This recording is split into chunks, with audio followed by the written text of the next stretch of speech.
One, two, three, four.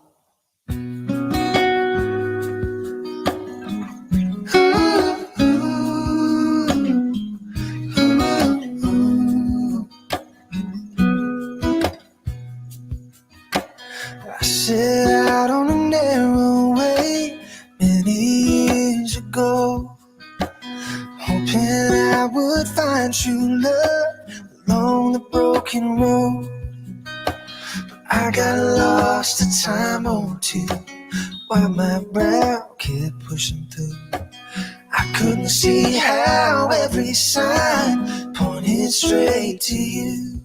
Every long lost stream led me to where you are. And others who broke my heart, they were like northern stars, pointing me on my way into your loving arms. This much I know is true, that God bless the broken road that led me straight to you. I think about the years I spent just passing through. I'd like to have the time I lost and give it back to you. But you just smile and take my hand. You've been there, you understand. It's all a part of a grander plan that's coming true. 'Cause every long lost dream led me to where you are. And others who broke my heart, they were like northern stars, pointing me on my way into your loving arms. This much I know is true, that God bless the broken road that led me straight to you. Oh, yes it did. Ooh, ooh. Every long lost stream led me to where you are. And others who broke my heart, they were like northern stars, pointing me on my way into your loving arms. This much I know is true, that God bless the broken road that led me straight to you.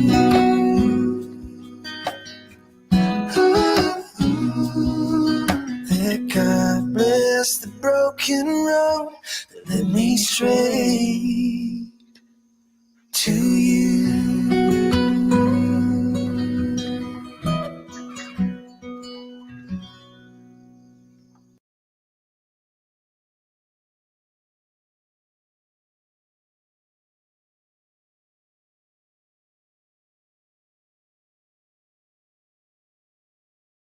What's up, everybody? I had to score some brownie points. I had to score a few brownie points, so I figured this is the best place to do it right here on YouTube. How's everybody doing tonight? I hope you enjoyed the mukbang. The mukbang. That was a lot of fun. I don't know, I just have a lot of fun on YouTube, and I think that sometimes the prepping channel we get so like doom and gloomy, and it's like, oh my gosh, can we break the doom and gloom? I mean, we really need to. Hey, Brandy F, what's going on? SBLLs, Southern Mercy, what's going on? Southern Mercy, you have an item coming. I think a hat or something from the merch store. So I just wanted to let you know. Good evening, everyone. I think a lot of times though we get so down and we get so doom and gloomy, and there is a lot of doom and gloom. There's a lot of negativity and stuff going on. But I thought tonight we would do well, we did this before, the worst case scenario. So I thought we'd play a little worst case scenario and talk about a few things on a different note, right? Excuse me? Oh, she's getting blinded. Blinded by the light. Like I used to say the wrong words to that song many years ago. There we go. I'll get it out of her face. I hope everybody's having a good night. It's been downright cold, so Dragonflies doesn't give you X-Lax anymore. We see through it, Preppy. You need yes, yes. I definitely always need brownie points. You have to get the brownies were. Oh, no kidding. I asked Dragonflies. We have all these walnuts and almonds and all bags and bags of them right now. I was like, "Can you make some brownies?" So what did she say to me today? Do you know it really happened? And I said, "What really happened?" Brownies were recalled. What has not been recalled? My gosh, folks, we're getting so so many recalls. It's unbelievable.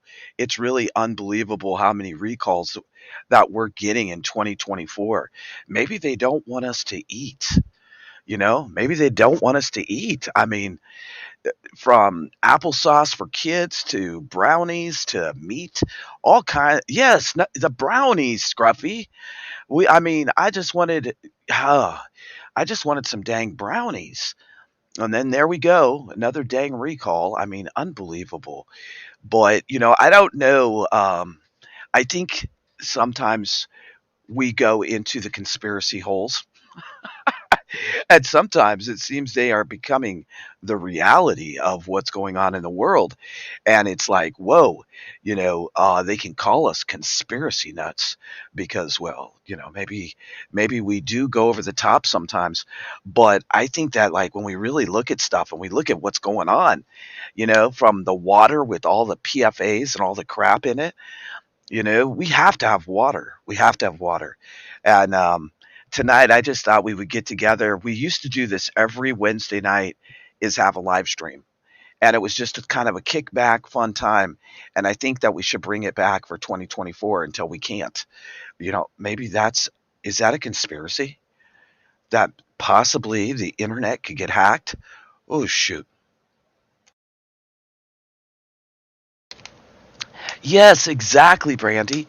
Bring in the GMOs, but call out the brownies.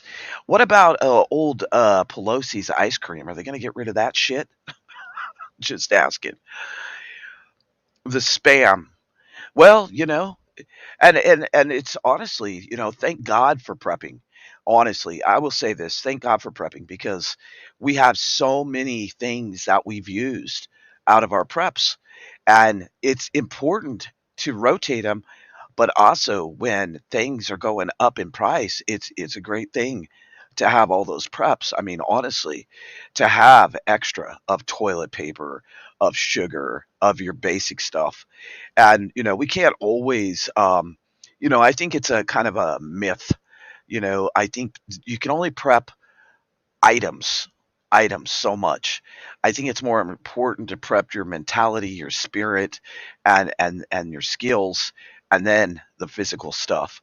How many of you agree with that in the chat? I mean, I really do. Hit a one if you agree that you can only buy so much stuff. But really prepping comes down to, I think, mental preparedness and spiritual preparedness is going to be a big, big thing when things get really hard on people, right? Yeah. Oh no, I got my popsicles. I got a stash of those popsicles. Somebody said we could make them ourselves, but I'd rather buy them. But even like cat food, uh, we were prepped up on cat food, and we got low, and now we're out, and these outdoor cats have gotten really reliant on us feeding them, and I think it's kind of bad because they could be hunting, uh, but they're babies, right? Yeah, most definitely SBLL. We gotta prep. Like, I think that, like, when we look at everything around us and people get caught up in the chaos and go, "Oh shit," right? Oh, good. Good. I'm glad you like it. I'm glad you like it. I think that that's one of the things that really centers me, Southern Mercy, is when I get up in the morning, I'm either listening to gospel, reading, or reading something out of the Bible that uplifts me, because we live in a world of fear. And I was looking at oh, let me put up my disclaimer. Hold on. Some of the things that you may hear in this live stream right now may be bullshit, but some of them may be real. But you take it for what it's worth. But we're going to put up the disclaimer for YouTube's. There we go. Some of the topics that we're about to discuss could be total BS. So do not take this for real. This is just a figment of your imagination. Hey, Tam Tam. Uh, so I was doing some research about Project Bluebeam, and it is a conspiracy. But there's a lot of interesting information out there about Project Bluebeam. And so the man that wrote this book, he wrote a lot of sci-fi books. And when you go down the rabbit hole of Project Bluebeam, the interesting thing that stood out to me is there's like 4 pages all about fear, about getting people mindset into fear. And if you notice it on YouTube and on the prepping channels and stuff, they go in, everybody tries to pull you in and suck you into their channel by using a fear tactic, and it works very well. It works very well. Um, the thing is, no, Tamara, but they bring you in to their chats because we are getting programmed to accept fear on a daily basis and also to become numb to it, right? I think, thank you, George. It's really important that we realize the programming that is set in front of us. And just like the movie that came out, right? Just like when they put out the Underground about, what happened, the Sound of Freedom. There's so many things that get us into the fear mode. And I think that we have to step back and we have to say, not today. And if you do look at it, you're looking at it because you're aware of the fear factor. And the fear factor to me is huge right now. It's huge. Um, yeah. And I mean, honestly, like, I bring articles and I bring things that are currently happening. But I also want to say this. Many times, the articles that I'm bringing, I feel that they are propaganda, and it is to get your heart going like, oh, and your mind going like, we're in a major situation. This country has been in a major situation forever. Forever. If you really look at the history of the United States, 14 years of peace since we first started. And so that's like one thing that I think, no, and when I do, I had someone actually say to me that I was a fear monger. And I was like, maybe, and I told him, I said, maybe you haven't been involved in the channel, because I think we're a well-rounded channel, and I let God lead, and I try to listen to what He tells me to say or do, because I think that's the most important thing we can do, right? SBLL is because when we get sidetracked, and if we start, and I will step back. I will be honest. I will step back. You all have seen me do it more than once. I will step back from YouTube. I will step back and say, nope, I ain't doing YouTube for a little while. And it usually lasts 3 days to a week. But I will step back because I think that sometimes I don't want to see or push people to the edge of fear, right? Because, yeah, facts as we know them, SBLL, and that's the sad thing, is that I have to really dig. I have to really dig and spend time to find, like, they'll put out an article and I could jump on the bandwagon and spread that article around like other people do, but I don't do that. And if you notice, like even at OTWP Report, we talk about things that are in the now, but we also, I do a lot of special reports because I go down these rabbit holes. I'm led there, and I go down them, and I search, and I find details, and no one else is really talking about it.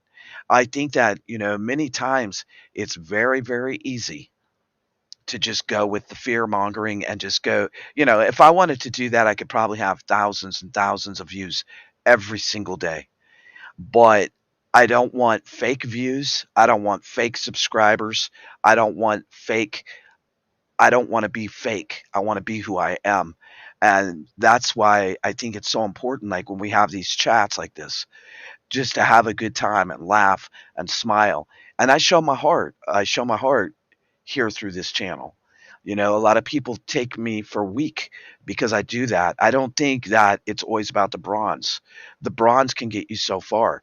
But I'll tell you this too, if you're not ready to use the bronze, don't pull the bronze because the bronze can be turned around on you and hurt you, right? It no, I've been losing weight. Thank you though. And rice is good for you, you know. Rice is good for you if you get the real rice, not the plastic rice.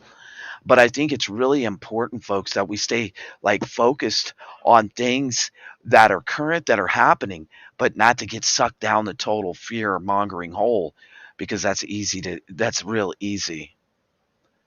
I do. And I mean, I've shed tears over this channel. I've shed tears over things that people have said about me because I wear my heart on my sleeve. And I don't mean to. It's just me. Oh, it's the best way. Cinnamon, cinnamon is delicious, but I think that it's really important like to be real and to show who you are, however people want to take that. And I think a lot of people take me wrong. But you know, that's they can either like me or hate me. Um, I try to always bring different programs to even to this channel. You know, there's a lot of things going on, and I think that the big, huge thing right now is that the fear mongering is out in full force.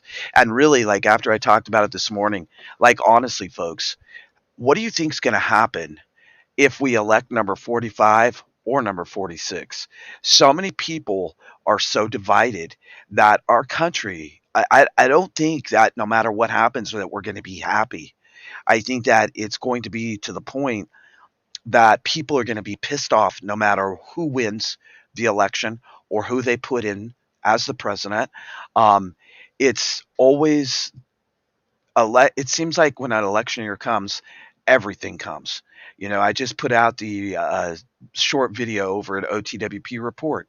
We were just talking about this, you know, all these diseases that are coming over the border. And I think, thank you for being here, RR. You know, I think that when we look at all the diseases that are coming across the border, and it's not only happening in our country, it's happening in Germany, in Norway, all over Europe, in England. There's so many migrants coming in that are not being vetted that we are setting ourselves up for several catastrophes, just like what's happening in New York. And one of our channel subs, Elaine, she posted it. She said I could say it. She worked in social services for many years, and she worked around like the homeless shelters and stuff. And so me and her were talking via email, and she sent me a thing. And what I said this morning about that they were trying to implement a curfew for the people that are staying in shelters in New York. This is the funny shit, right? Is she told me, she goes, OTWP, she goes, the the curfew has been in place for Americans always in the shelters. You know, if you're in a shelter, you got to be in by a certain time. They lock the door. The thing is for the illegal immigrants, there has been no curfew. No, and not really a curfew. It's that you need to get your butt in so they can lock the doors. And so that's interesting to me that she brought that up to me because I was like, so here everybody is going, oh, the illegals, now they're going to put them on a curfew. No. See, they do this programming bullshit with us. And like even that one, I was like, wow, why are they going to do that to them? But really, in reality, they've been doing that to Americans that are in shelters forever. So they turn stuff and they flip stuff around so that we all are going, "Whoa, why are they doing that?" You know? But then they turn it around on the migrants saying because of the crime and this and this and this. But it was interesting that she reached out to me, and I love Elaine. Um, I really love Elaine, and she came forward and told me that. She came forward on the video and told me that. And that proves the point that they love to turn shit around and make it bigger than what it is. And they want us all to run around screaming that I'm scared, or I'm gonna really kick some ass, or I'm gonna do whatever, and they want us to scream that out loud. See, because by doing that, they're putting the thumb on us to maneuver us wherever they want. And a dear friend of mine, about 2.5 years ago, she told me, and I really believe what she says. I've done it more than once. Is she told me that OTWP? She said, Kim, she goes, when they're trying to get you to look over there, look the opposite direction, because what they're trying to slide in is bigger than what we're looking at right in front of us. And it's interesting how they take us and take our attention to one topic and then another topic and another topic, and it's all crisis, doom, and fear. We have to stay centered, and that's for sure. Yeah, it is, Doug. It is. It's time to sharpen it up. I think that, it will come to this country. I think it's already in this country. I think that the enemy is inside this country. Don't get me wrong. I think the enemy is here. I think they've been here for decades. I was looking at the Canada border crisis, and people are like, Canada's not having a border crisis. No, they've been having a border crisis issue for decades, dating all the way back to 2002, 2005, when it really spiked up. And I'm going to show it on OTWP report. But I thought it was very interesting that the people that are coming across into from Canada and in from the South, they're not mostly Latinos. And if you really look at what's coming from the North, it's the same situation. That trail, that path is harder. But Canada is they're admitting that they have had an influx of all these migrants that they know are undocumented. And so it's really interesting when you step back and look at things from a different angle. And I think we always have to be looking at a different angle. Yeah. Yeah. Yep. Well, and the other thing, Miss Needle, is I know Germany is having a lot of problems right now, but it's because people are waking up in sectors, right? We're waking up in little sectors, like they attack the Amish, they attack the farmers, they attack the grid, they do this or they do that. And whoever they are, we see it and notice it, and then we step back and go, "Oh, hold on." And the farmers are really irate in Germany, but I think that the farmers around the country, around the world, have been waking up to, hey, I'm not going to be able to farm anymore, and they're shutting my farm down. Um, and it's interesting. Yeah. Yep. Well, and I'll tell you what, when I was stationed out there on San Clemente Island, there was a scientific phenomenon. They actually sent scientists out there to try to figure it out. About every 4 to 5 years, we got invaded by mice, and I'm talking, folks, it was disgusting. You would go to sleep in your bunk and flip your blanket as tight as you could around you. Otherwise, you would feel a mouse in your bed. And there was a lot of ice plant, and there still is out on the island. A lot of ice plant. I don't know if y'all know what that is, but it's like short, and it really just overtakes. So I was there during the time I got there in 1984, and when I got there, they were hauling off all these goats. That was a big thing. Those San Clemente goats, the San Clemente Island goats, are all over the country, in zoos. But then we got invaded by the mice, and the mice, for a work party, we went out with a swatter out into the ice plant, and the ice plant looked like it was freaking moving, and it was mice, and it was disgusting. And you got to think about all the nasty dew that they were leaving everywhere. Um, yeah, somebody just showed a video about I think it was AP that just showed a video, and somebody was sleeping on the ground in New York City, and a rat ran out, and that's disgusting, man.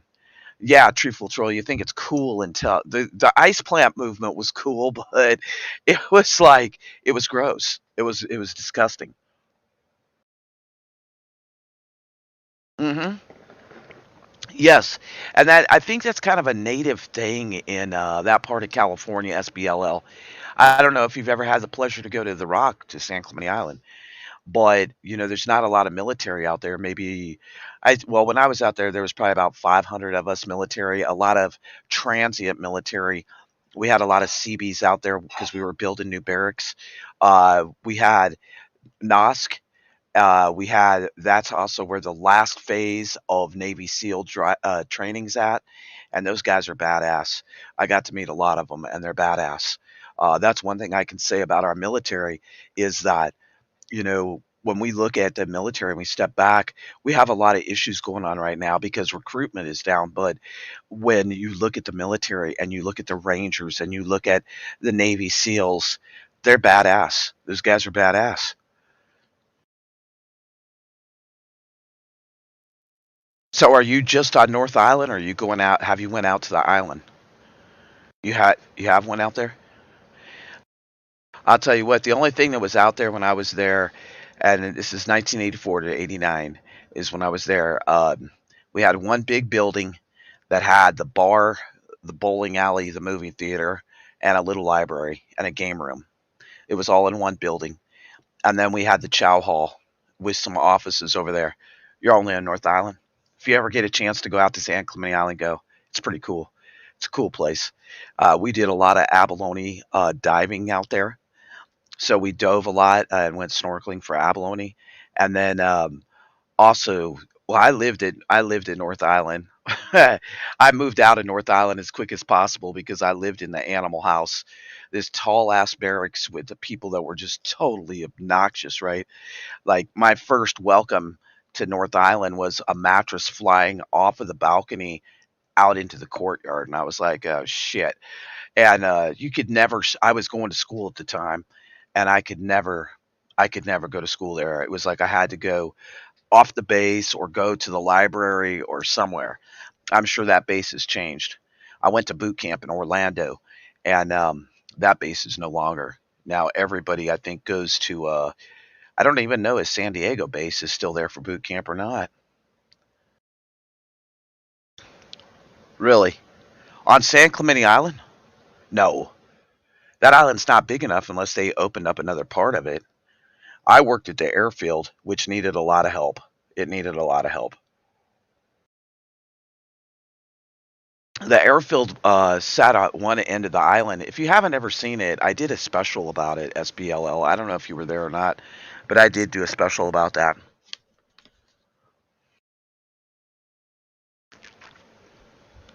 Hmm. Yeah, very true. The seals are badass.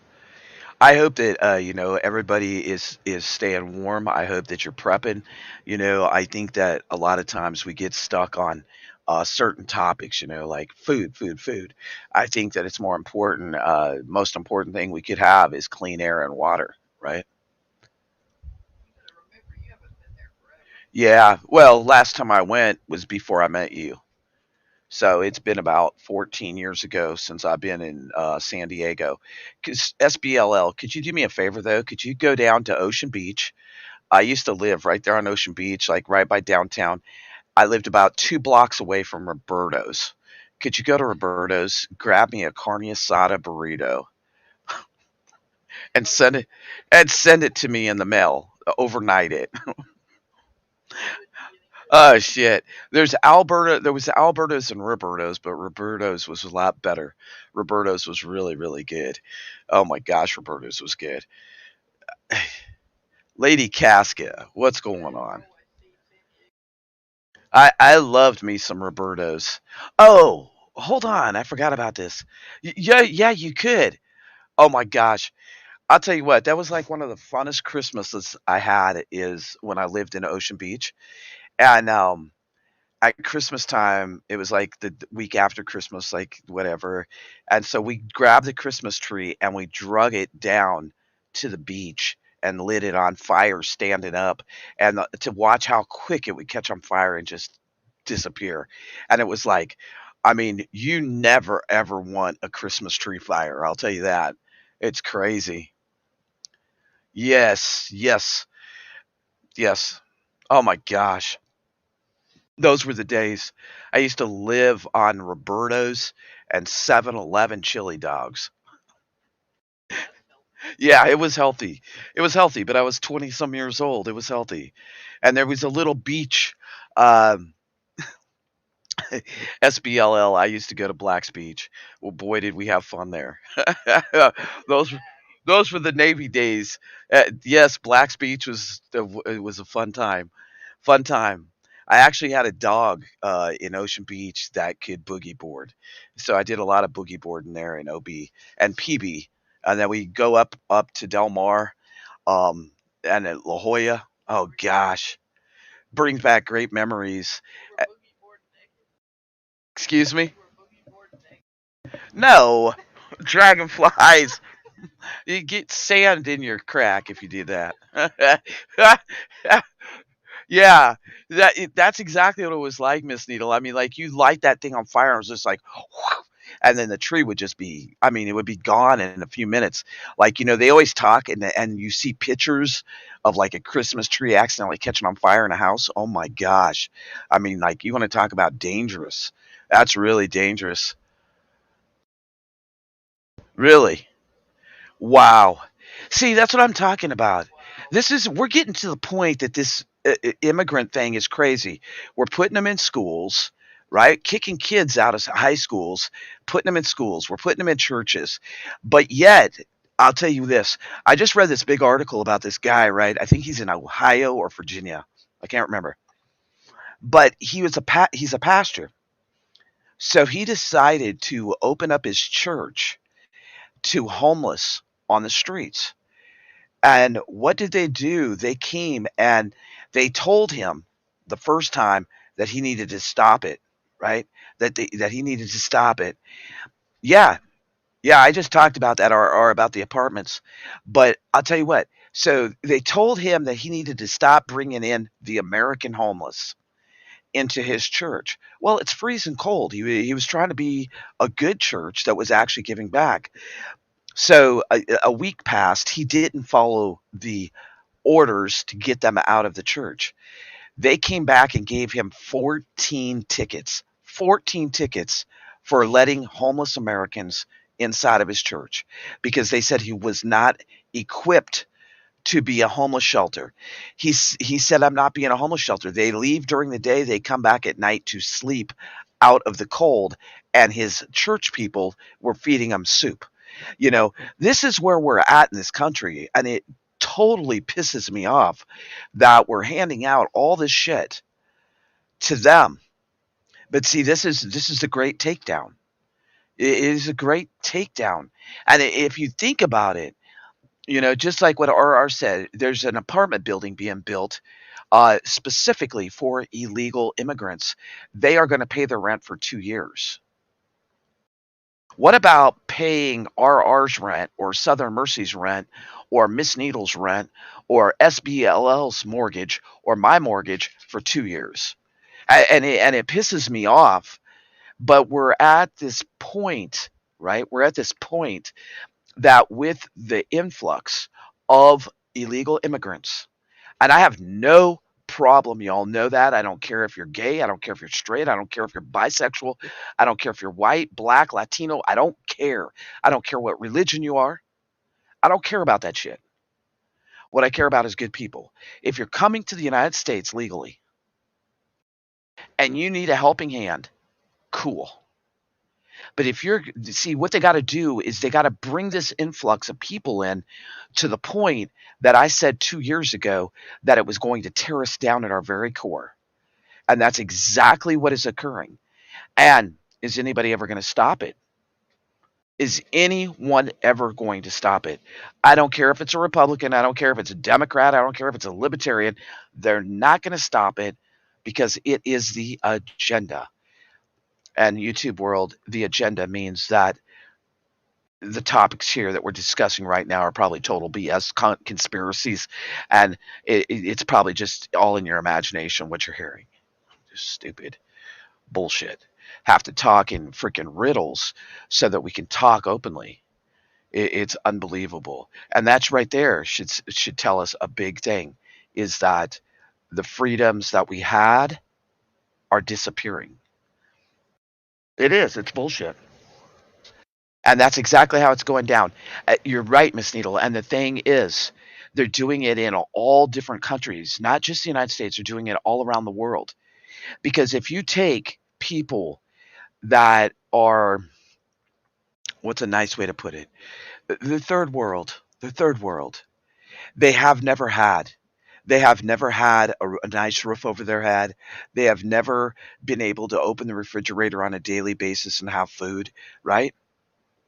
And the thing is if you bring those people into a country that's doing good, a country where you can get a job, a country where you can have a home, they see that, they want that, but do they know how to work and get it? And then these governments are handing it to them because if they hand it to them, they're going to become exactly what they want them to do, exactly where they want them to be. And they will do anything. If I came from a third world country, and I have been in some, just for example, when I've talked about it before, Jamaica. When I've went to Jamaica several times, and you see people in the same clothes day in and day out because they have no option of different clothes. You see them living, and I'm not shitting you, under four beams with a piece of galvanized metal across the top and a fire pit in the middle with one pan, one spoon, eating out of styrofoam cups or a cup day in and day out, the same shit. And then you take them and you bring them to a country where they're going, wow, these people got cars, these people got homes. They get excited to have that, but they don't know how to achieve it. We've been brought up to work hard. Now, this generation, younger than us, most of us, is not the same. They would rather stay on YouTube 24 hours a day, game, and make $100,000 a year. They would rather not go and have any sweat coming off their brow from a day of work. So all the labor jobs are disappearing and getting screwed up. I remember when I was in high school.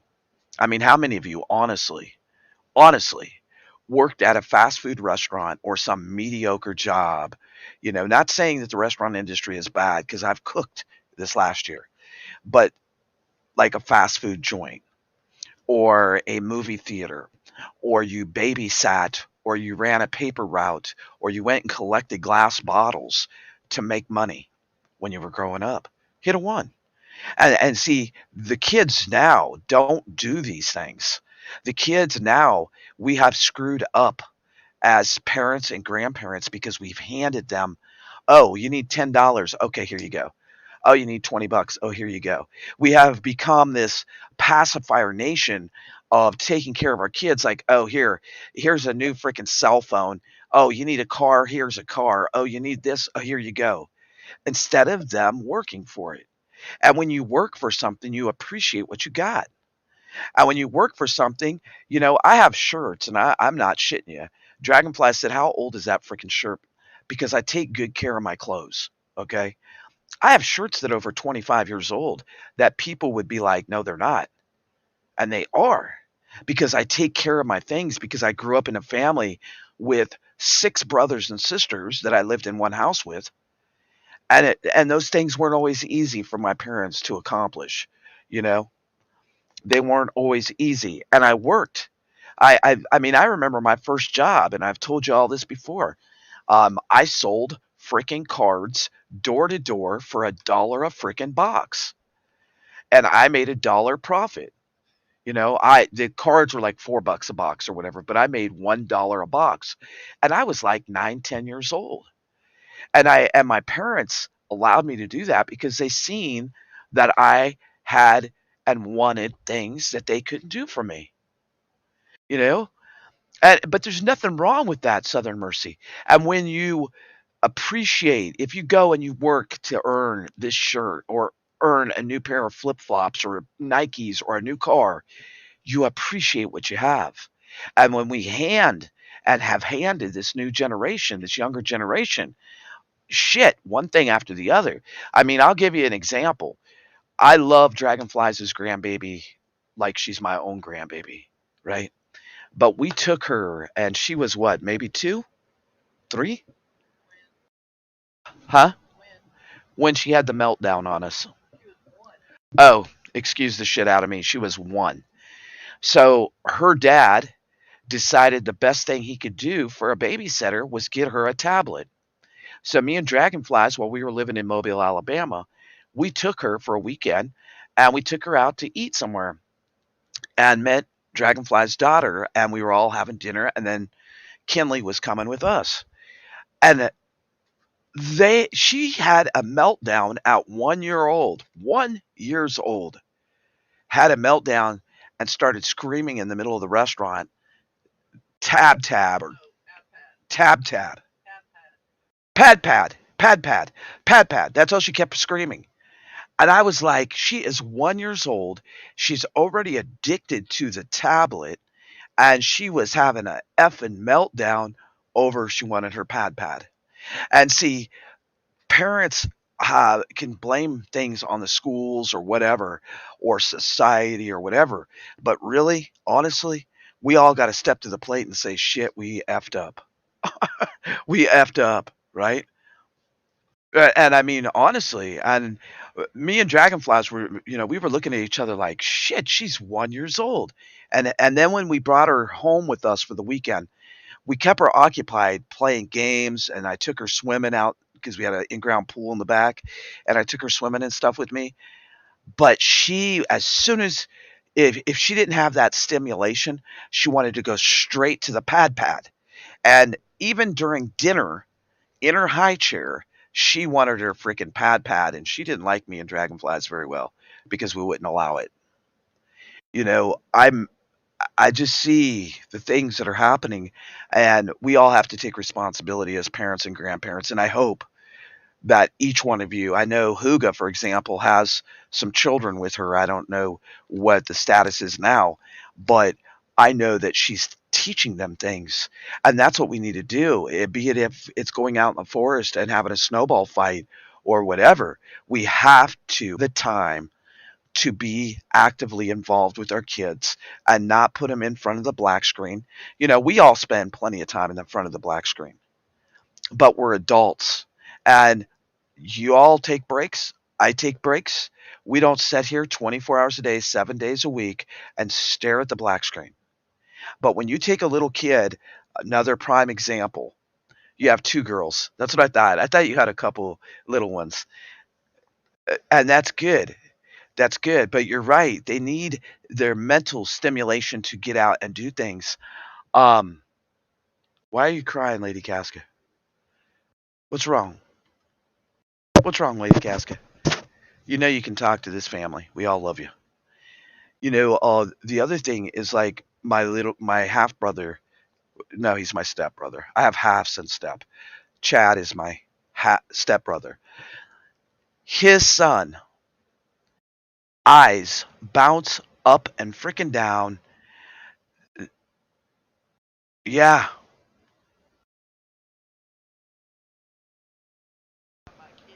Oh, no kids would cry if the grid went down. Hell yeah, they would. But think about this too. Like my Chad's son, his eyes, they put him in front of that pad so much as the babysitter that his eyes actually bounce up and down now. He wears glasses. He's like 13, but he started on that freaking pad the same as Dragonfly's grandbaby. And it's sad. I had an elder tell me the other day that the downfall of society is technology. And I was like, whoa, shit, that was deep. And talk about the truth. I mean, that's the truth. They're from the inner city.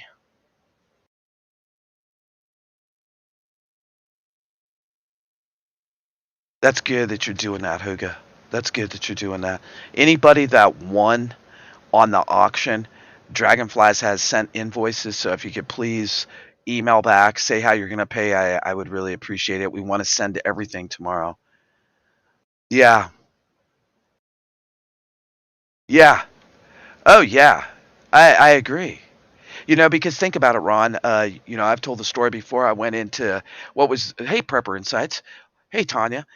What Five Guys. I went into Five Guys, and I just had to use the head.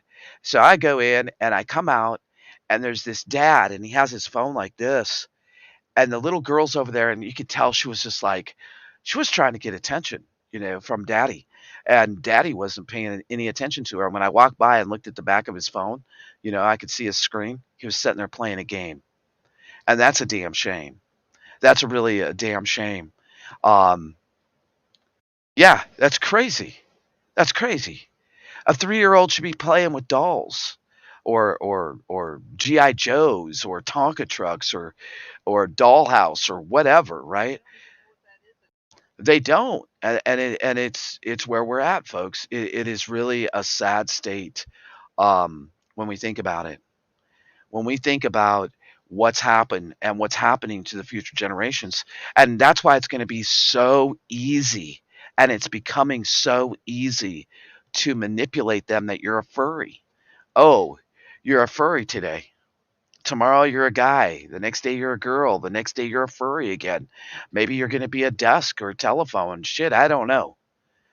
You know, but the sad thing is that kids are being easily manipulated because adults, parents and grandparents have stepped back and not been as actively involved as they should. And they haven't taken them to do the things. Instead, just like what Tanya's saying, it's all about mom's phone instead of about mom or instead of about dad. And it is very sad. Well, you get offended then. You get offended, Huga. I think that I like our Wednesday night lives when we just talk about stuff. And I think one of the biggest things that we're facing as a nation is that these next generations are going to have a very high suicide, alcohol, and drug addiction problem, higher than what it's been, which in return will lead us to suicides and deaths and prison and incarceration. And that to me is not a very bright American dream, right?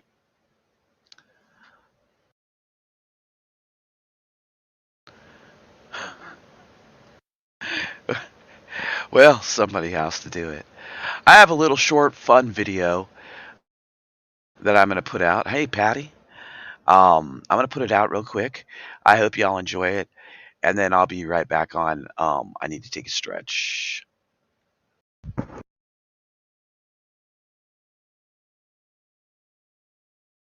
I didn't expect you're here so early. Feel yourself home. I'm going to the garden for some fresh veggies. I have something for you from the garden. I bet you're gonna like my cookings. Bon appetit, sweetheart.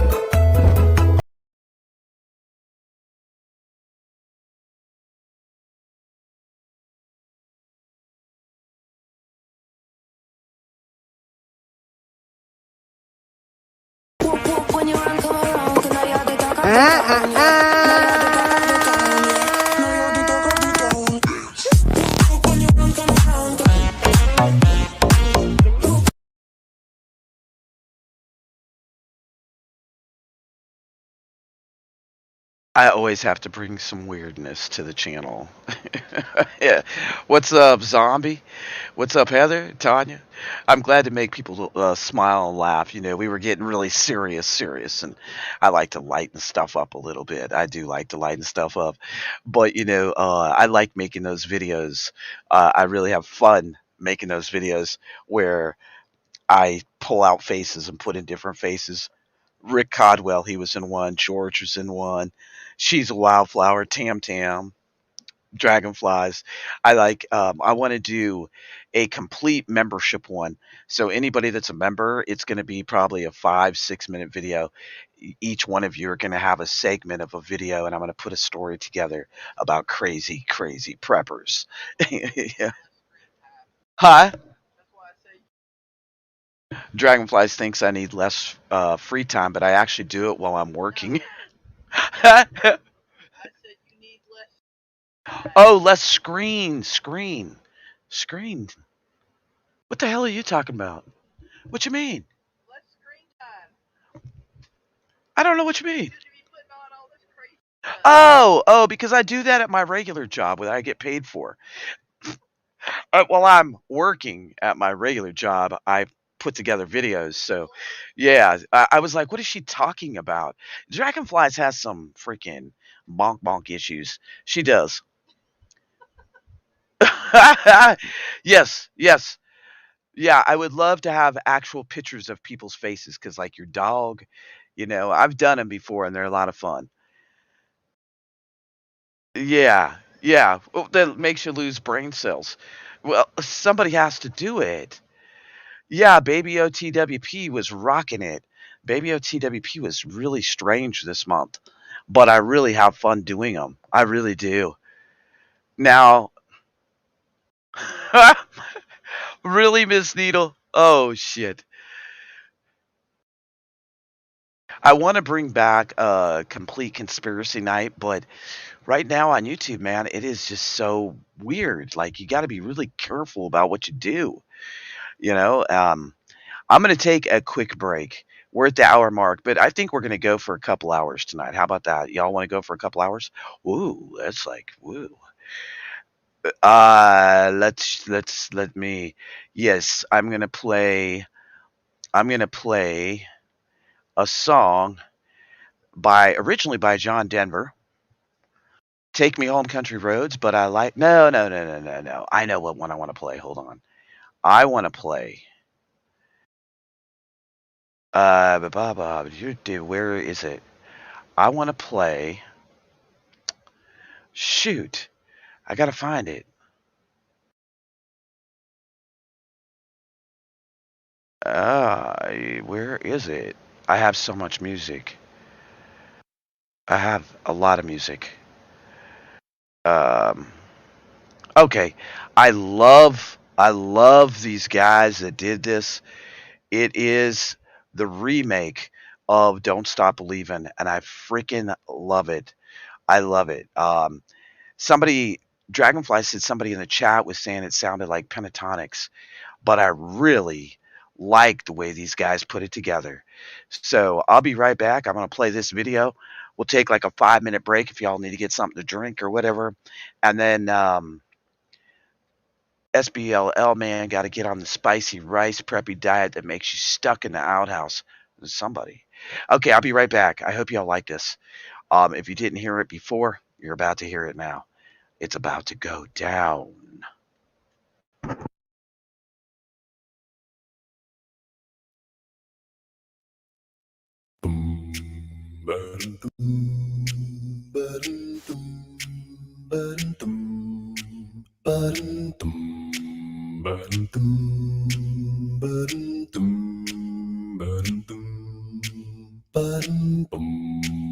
Just a small town girl living in a lonely world. She took the midnight train going anywhere. Just a city boy, born and raised in South Detroit. He took the midnight train going anywhere. Strangers waiting up and down the boulevard, their shadows searching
believing. Hold on to your heart. Hold on to your heart. Oh, Sherry. Hold on to your heart. Hold on to your heart. So now I come to you with open arms. So now I come thanks to you.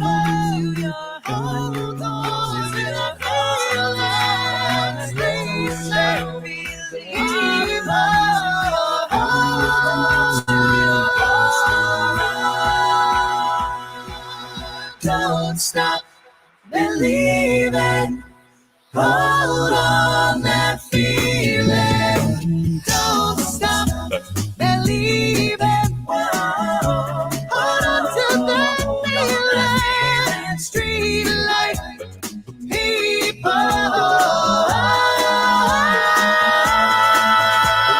Don't stop.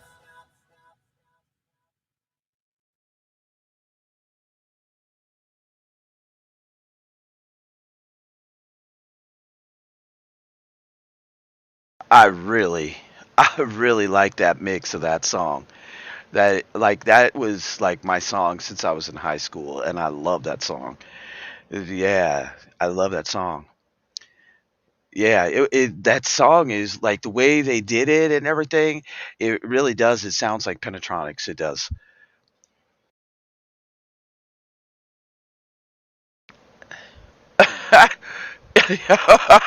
Rick. Mm. That was a really good conversation we were having, but I think I need to change the topic, lighten it up a little bit, the OTWP way. We get too down, huh? What I miss? A bunch of bullshit in the chat is what I missed probably. Rick Codwell talking crap and chaos. I'm gonna scroll up. Who was talking bullshit? I'm trying to lower carbs every little dairy. Waiting. Okay, Rick. I kid you not. The movie Armageddon is playing in the background, and this video and the TV are almost the same. Weird. Oh well. What? Who did what? We had a minor flood out here. I fell down in the flood waters. Woo, it was a little cold. Yeah, I got talking. Thank you. I love you, dragonflies. What the hell? Hold on a damn minute. Now we're going a little too freaking far with this bullshit. You fell asleep. Yeah. Oh, Rick. Yes, Rick. You need to. You're trying. You're trying me. You're trying me. Whatever you see wasn't me. You can't prove it, dude. Wait. I'm gonna bust your nuts again. That's what you're gonna get. You're gonna get a nut busting. And what's up? What deaths? What's going on, y'all? Oh lordy. Rick Codwell's a smart ass. He trying to slither slide up on in there. It ain't gonna work. Sorry, brother. It ain't gonna work. You need to stop already, Rick. Like, damn you. Dang it, man. You love acapella. You want me to sing for you? Hooga, hooga, hooga, hooga. Yeah. Oh, I need water. I need more water. I have been on a OJ water kick, trying to lay off the coffee, and all I got is like this little measly cup of cold coffee. Yuck. Mm-mm. She said, "I don't need coffee. You love acapella." I think that like these Wednesday night lives are fun. We went down. Well, I went there because I've been concerned about like my nieces and my nephews, and I have a new great nephew that was born on New Year's Day, and I'm like, shit, what's gonna happen to them? When we're not here. That's like my big thing is what's gonna happen to them. You was worried. Yeah, yeah, Simon, tell him, man. Tell him. Tell him. You're worried for a second. Yeah, y'all are crazy. Y'all are crazy. I hope that you all enjoyed the auction. And we are holding another auction in February, the first week of February. If you would go to the community page, there's kind of to make it run smoother, if you would go on there and just read it and say, I understand or agree or yes. That way we know that you're on the same page when you come in. And anybody that comes into the auction that day is going to be set to go look at that and press agree before we'll accept their bids, just to keep it smooth and running. And we're going to have 100 to 200 new items that are not seen in our eBay store or on YouTube or on our Etsy store or anywhere. We might throw in a couple things, but it's going to be all new items out of the shop. There's tools, there's ammo cans, there's all kinds of stuff. There's knives, some survival stuff, um, just stuff that's in excess because I used to be an antiquer and a flea marketer. And so there's a lot of new merchandise in there, a lot of brand new shirts and stuff like that. I hope you all had fun at the auction. I think it was fun. People seem like they enjoyed it. So we're gonna. It's kind of my new thing. I'm hoping that it's going to be my new career going into spring of 2024. Is what we're really hoping. Yes, definitely, Ron. Definitely. There is a lot of stuff out there. A lot. We have been working on that shed since the day, well, it's been a year since Off the Wall Prepper has been down. And y'all might remember right before that channel was taken down, I did a video of me opening the doors and it was like a chaotic mess. There's still half of it full in there, of all kinds of stuff.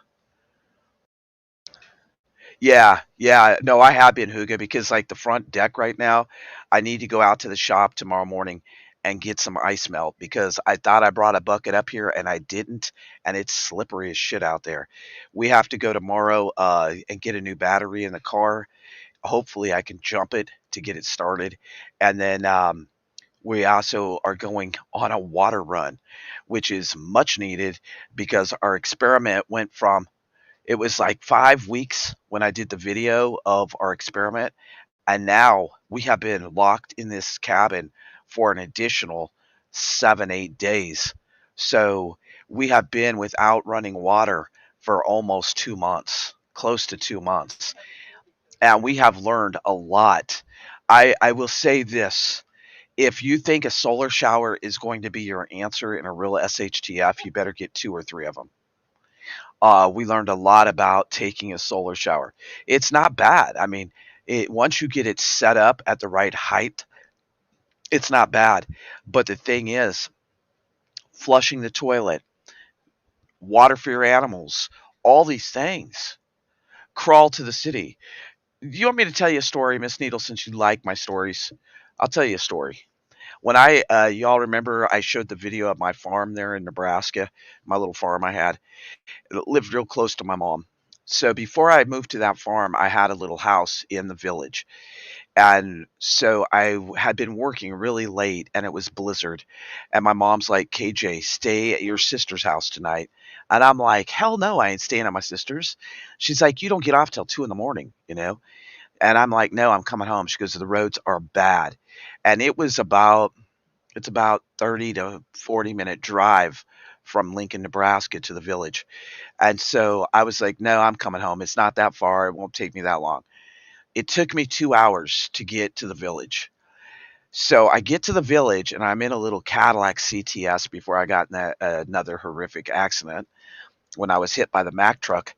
And I get to the bottom of the hill and the car will not go up the hill. I'm going real slow and it's sliding to the left, sliding to the right, and it starts sliding back down the hill. And I'm like, you know what? I'm like 2 blocks from home. Surely I can walk on the grass and get home. Miss Needle, I'm not shitting you. I had to crawl across the street in front of my house to get to the other side, to get to my house. I had to literally crawl because the ice was so bad. Even on the grass, I could have ice skated. And so you got to imagine me. It's like 3:30 in the morning and I'm crawling across the street to get to my house. I was that close, and that stupid car would not go up the hill. And there was nothing I could do because when I started sliding backwards, I slid backwards and sideways and ended up, I was like, I gotta leave it. I can't get up this hill. And so I freaking crawled across the street. But as I walked across the grass, I realized how freaking slippery it was. It was just like when I grew up in Nebraska, and I'll never forget an ice storm. And me and my brothers and sisters, we all loved to ice skate and hockey, play hockey and ice skate. And it was such a bad ice storm that we literally, right? We literally went ice skating around the whole downtown, around the whole town, because the ice was so thick, nobody was out in their cars, but we could ice skate the whole town and not go to the creek, which was really cool.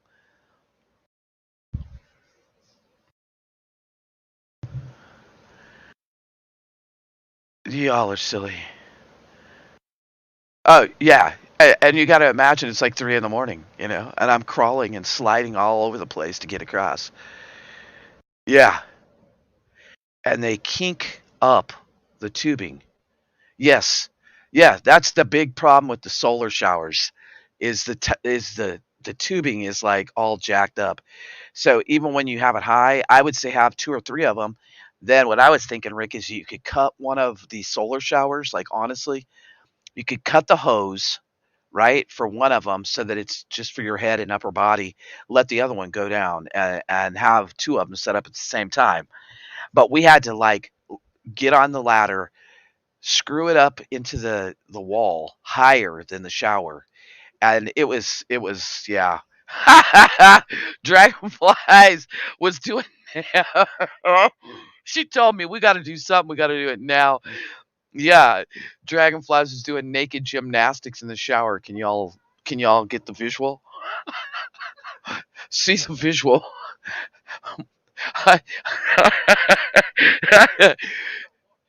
Yeah, no, Rick, seriously. I'm serious because and then the other thing, like last night when I took a shower, I was like, son of a, and the water's not coming out of it. And it wasn't that it was kinked up, but the little head on it was all stuffed up. So then I'm in there. Yeah. Oh shit.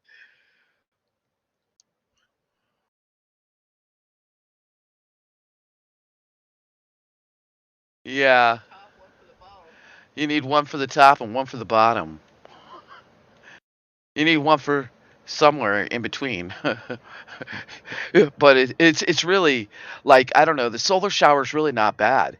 I think the biggest thing y'all want to know what do you think the biggest hurdle is with not having running water? I'm going to tell you, but I want to see guesses in the chat first. Put your guess of what you think the worst freaking part of not having running water. And we're going on, I think it's going on 2 months, Dragonflies. You tell me or correct me. But I think we're close to freaking 2 months that we did the experiment and then it led into the ice storm and it was too late for us to go get water because we got to go get the truck and it's a all day ordeal. What's the worst part? Nope. Nope. What's the worst part of not having running water? Yeah.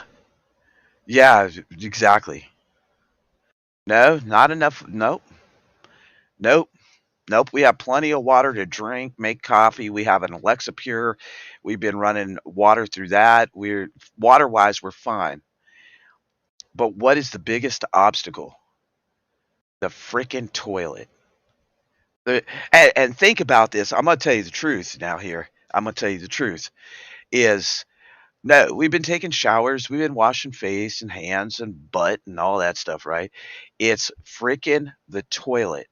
And now I want you to really think about this in a real true SHTF situation that if you don't have running water and you're in a city, all your neighbors do is going to come, it's going to back up into your shower, into your sinks, into your toilet, and it's going to be disgusting, right?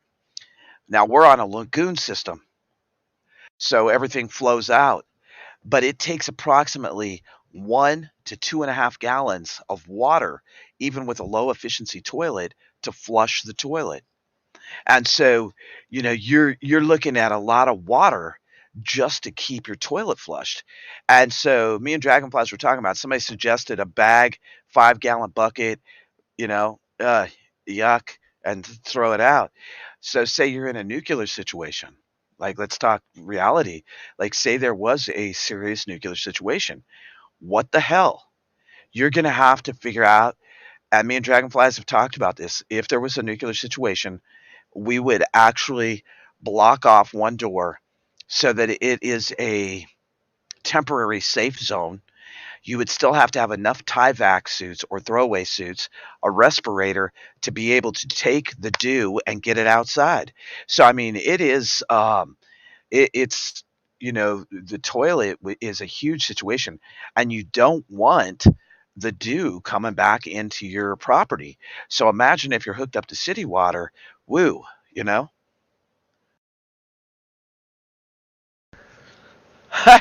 Well, surviving behind liberal lines, it doesn't always work that way, right? You used a little bit too much water because, well, let's not go there. Yeah, yeah, yep, exactly. And no constant running water stuff dries up in the sewer line, plugging it all up. Yeah, very, very true. Hey, Mama Freddie. Yeah, I mean that's a true statement. I mean, Rick, we were RVers in the 36-foot Class A that we bought. They let the whole sewer system dry up. So we had that baby. We were out on the road. We went to a campground in Alabama. And yes, lo and behold, it came up in the shower and came up in the toilet and the sinks. And it was the pyramid effect and it was disgusting. And it took us a lot of work to get that system cleaned up. Yeah. Oh, Odessa. Ooh. Huh? Yeah, what we did is we actually filled up. That was an old Gypsy, which was a 36-foot Class A. We actually filled the tank up with water and drove it around to slosh it out and get it cleaned up. And it was a serious, serious situation. And you got to imagine you're in a 36-foot contained uh, environment. It was not good. But yeah, I mean, and I still can't remember who it was that was on here, and they were a plumber, and they were talking about there's a valve that you can put in your plumbing system in your own house or own apartment, so that if it does click off, it would shut that up, and then it would push it away from you. But then you're only going to have so much sewer. It really is. Oh, geez. Yeah. And it's not fun. It is not fun. It's one of those subjects that we really don't talk a lot about. Beverly Blue Butterfly is the shit. And I mean, honestly, yeah, it is. It's a backflow valve because then it shuts. Um, two things that I purchased for the cistern is we have a sump pump. So I've learned this winter too is that you can drop the sump pump down in your cistern, plug it in. Now, if you didn't have power, you'd be screwed, right? But we had that freeze up situation last year. So you drop the sump pump in, you turn it on, and you keep the water in motion. It works. People said salt in a jug, but the tank's too big. It does not work. You could also get it like a cow trough heater. The other thing is that the knob under the toilet. No, no, it would be the line. You'd have to do it at the line. Oh, Heather, Jesus Christ. Lord help us. Thanks for sharing. We are glad you told us. But the other thing is that I bought a manual belch pump. So in the cistern, there where the tube comes up and all the water gets sucked in there and then shot into the cabin, right? Underneath that valve, it's a L shape. Underneath that 45-degree angle, there's probably 250 gallons of water that we can never touch. It just gets circulated around. So I was like, in a real SHTF, that 250 gallons could be a matter of survival. So I bought a manual belch pump for like a boat, and it has a hose. You stick the hose down there, you can get all the way to the bottom. Then you can have 5-gallon buckets, and you hand crank it, and then it pulls the water out, and you can fill up your buckets. So you have to. There's so many different things and scenarios that we have to do Thanks, SBLL. But you got to think about we cannot cover, we could sit here for the next 5 years and not cover every scenario that could possibly happen to us. And that's why, prepping, preparedness becomes a way of life. Is like there's always something to do. And like it makes, I'm not angry, disappointed in people when they come on and they go, I'm all prepped up. I don't have to do shit. I got everything together. And I call total bullshit. You know, I hope there's nobody in this chat that says I got every scenario covered, because I'll call you out. I'll call you out on bullshit. Did you ever do antiquing in Hazel, Kentucky? Not in Hazel. We went to E Town. We went to Greenville, Shepherdsville. Um, we also keep a bunch of these on hand, which is a septic tank treatment. Um, we have some other enzymes that we use too. But I think who was that just asked me that about? I just talked to somebody and asked them if Shepherdsville was still open. So we would start down by Paducah and go across to Greenville, which was Luke's Market, Patty, and then we would go to E Town. We would go to Bratchard's Field, and then we go up north and head to Louisville to Shepherdsville Flea Market, and then we would go over to Belleville, Illinois, which is a big one. And I love Lake Carlisle in Illinois. I love that lake. Some of the best camping spots ever. Yeah, yeah, yeah. Oh, Jesus, criminy. Yeah, we love antiquing and we love auctions. We love auctions and antiquing. Your friends live in Mayfield. No shit. We went to, well, I don't know if you were on the channel then, SBLL or not, when we went to Mayfield, and me and Dragonflies took that whole truck of stuff thanks to the channel.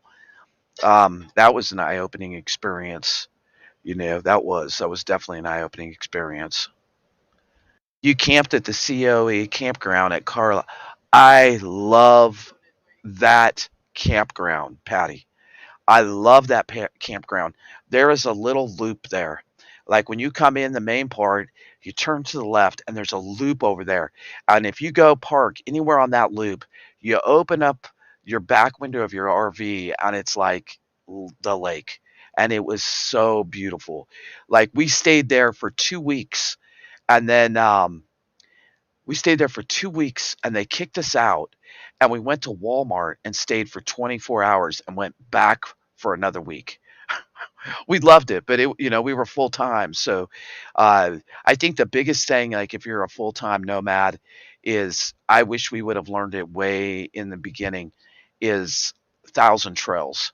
Thousand Trails was a good deal. I think we paid like $700, and we became members of Thousand Trails, and there's parks all over the country, and you could go there and stay, and they were these old, huge campgrounds, and that was an awesome experience. I miss the nomad lifestyle. I miss being on the road. Yeah, yeah, they were just absolutely beautiful place. I caught a lot of fish there. You have city water and sewer. What to do? Well, get a 5-gallon bucket and some black trash bags and a pool noodle. Cut the pool noodle in half, wrap it around the top of the 5-gallon bucket, put a plastic trash bag inside of it, and you got you a porta potty. Cheap way. Or if you want to go a step up from that, get you an old folks um, porta- portable toilet. They're cheap. You can get them, I think, on at thrift stores and on eBay and on uh, Amazon. 30, $40 at the max. Um, the other thing is to stock water, and stacking and stocking water is a huge thing, because you know what are you going to do? You can also get cat litter, like seriously, to use as a deodorizer and a neutralizer for your dew. The last thing is, if your systems go down, is you don't want to continue using the toilets, because you're going to end up setting in filth. You're going to set in filth. Really? It wasn't at the KOA, Huga. It was at the state park.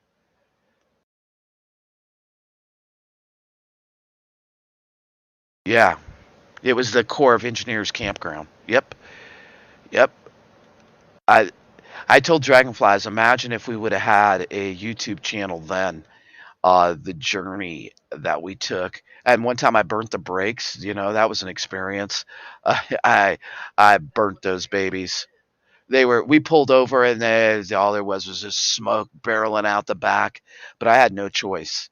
That we got on the wrong road in Kentucky, and it was like just turning like this, and we were behind a semi, and that was a 36-foot rig, and I had to downshift and pump the brakes. And when we rolled into that campground, I can't even remember what town it was in Kentucky.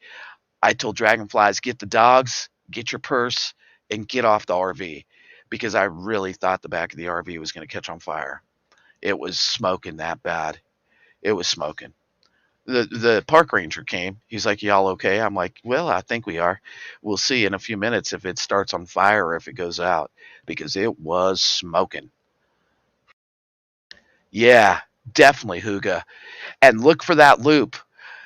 Tell them to show you a map, and there's a little loop. And if you get any of those spots in that little loop, when you open up your camper door, you're like right at the fishing hole, at the lake. That's where Dragonflies got all muddy and slipped because there was a snake coming at us, and she ran. Yeah. No, we were talking about that too. The outhouse is too far away from the cabin. So that's another situation that, just because you have an outhouse doesn't mean it's safe in case of a nuclear situation. You'd have another situation going on. Blue Licks Battleground Park. Yeah. Well, I think I'm going to get off here, folks. I hope that you enjoyed the live and just hanging out and everybody talking and us just talking about all kinds of topics. I really enjoyed it. And of course, I'm going to take it out playing one song. And this goes out to all you country folks.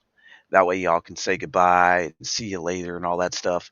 Um, I don't think I'll have a live stream tomorrow morning on OTWP Report. Probably on Friday, because we have a busy day. We're going to get water, going to get the battery in the car. I'm working a half a day. So we have a busy day tomorrow. I hope everybody stays safe. Be careful if you're out on the roads for sure, because it could get a little crazy out there. But I love y'all. Big prepper hugs, and I hope y'all really enjoyed tonight. Thank you for all of you being members and helping out. We really appreciate your support, and I appreciate you coming into the auction and having some fun too. I will see you all very, very soon, my friends.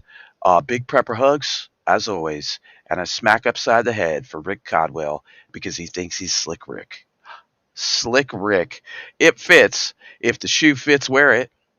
Oh, Lisa. So this goes out to all of you. I love you all. Big, huge prepper hugs. And I will see you Friday morning at OTWP Report.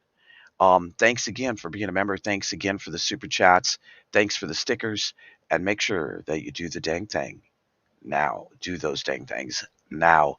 Don't wait. Don't give up and don't give in. And I love you all. Stay focused on the good stuff.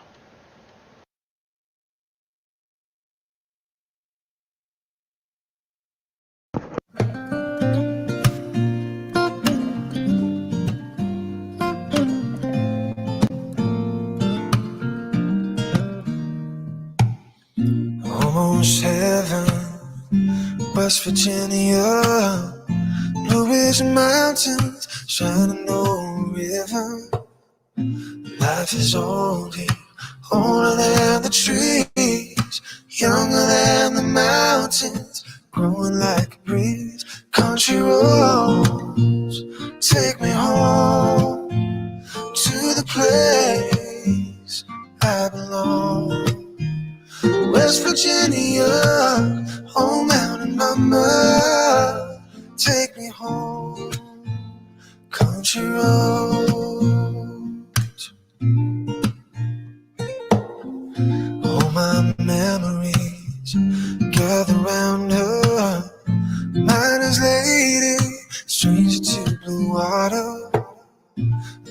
and dusty, painted on the sky. Misty taste of moonshine, teardrop in my eye. Country roads, oh take me home to the place I belong. West Virginia, home mountain mama, take me home. Country roads,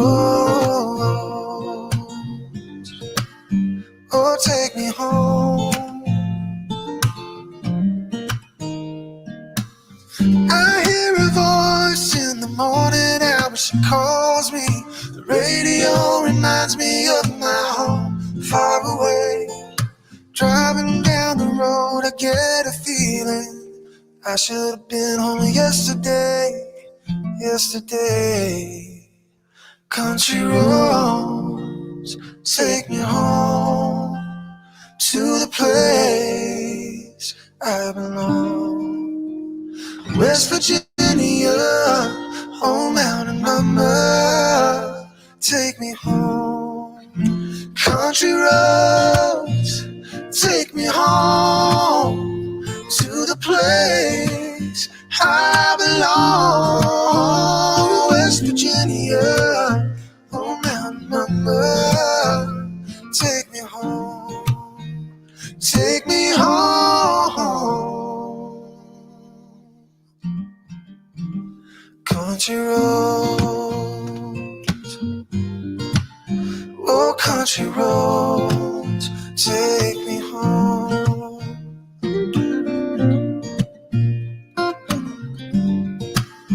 Oh country roads, take